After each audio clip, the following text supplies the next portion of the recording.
There are 30 Major League Baseball players here, Mets, Yankees, Phillies, Red Sox, Cubs, and they're here to draw the people in. But we're celebrating some inner city kids that we've been supporting financially for the last 4 years of college. So 12 kids are graduating with a bachelor's degree tonight, proving that if you didn't grab it all in high school, but we think that you have potential, if you'll buy into our program and our responsibilities and our accountability, we will financially support you. We support you 8 semesters, 8 checks with a mentor, and every 2 weeks in college, according to your syllabus, you check in with us.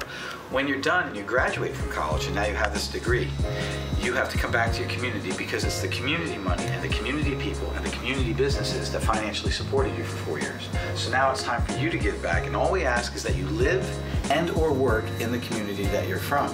This is a big year for us because Judy's going to call a bunch of names that are from one town, one school, and they're all college graduates. And that's the superintendent that made it happen, George Shander.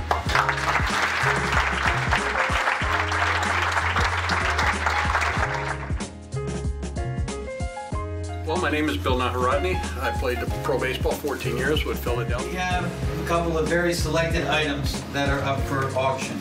Raise your hand, who is $100 for the autographed Marvin Miller book? I opened the box up, I promise you, I did not know what was next. The next picture that I looked, the final picture, is a picture of her husband with Martin Luther King. I've been in education a long time, folks.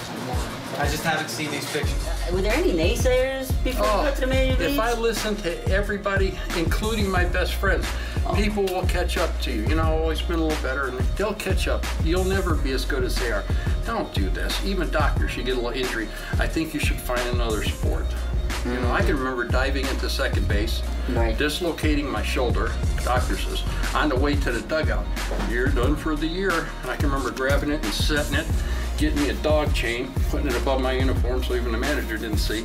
3 days later, I'm playing. I got $1,600 for the Jordan ball. Looking for $1,700, going $1,700, I've got 16. I got $1,600, I keep looking left to right just to be a good school teacher. 16, I'm gonna go 16 once. I'm going looking for 17, I'm not doing the 50s.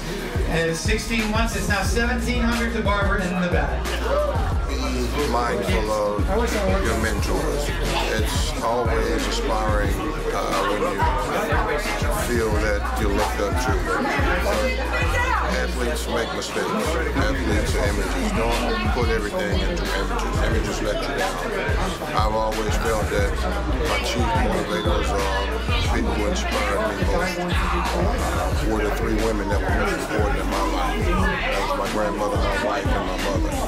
So I would say to the kids out there, just be mindful of who your mentors are. Set goals, surround yourself with individuals that are motivational, inspirational, that will support you and encourage you. Individuals that will have your best efforts at heart. I believe that everyone has opportunities in their lives.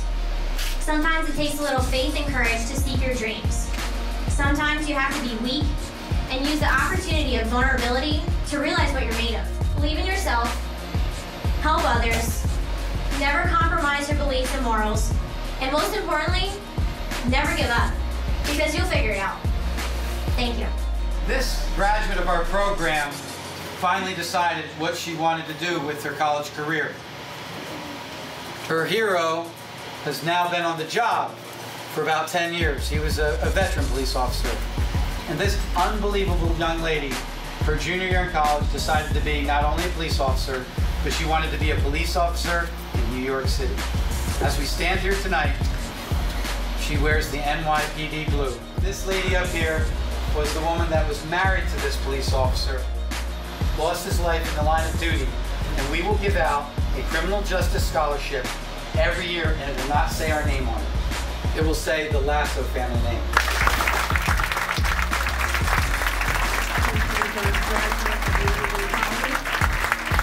Those of you who know Lee, she was a stained glass artist. And I met with Beal and got his blessing to put together this award for a student. And he said, for it. Wow, it's such an honor to be here in the midst of platforms of mine is actually literacy, giving the gift of reading. So yeah, so you have these banquets and these organizations that are trying to, get kids into colleges, and that's something that's very near and dear to my heart. So I'm just thrilled to be here and support such a wonderful organization. My passion is literature. I'm an English major at Princeton, and I want to be a writer, and so I'm very involved in children's literacy, which is actually why I got involved in Magic. Because, I've been going to school here for 3 years, and I really wanted that in the community. And so to get that community connection, get into the classroom, get the books to the kids, I got involved in passion. Whatever your passion is, whatever gets you going, whatever keeps you moving, you got to go with that. It's the only way to be successful.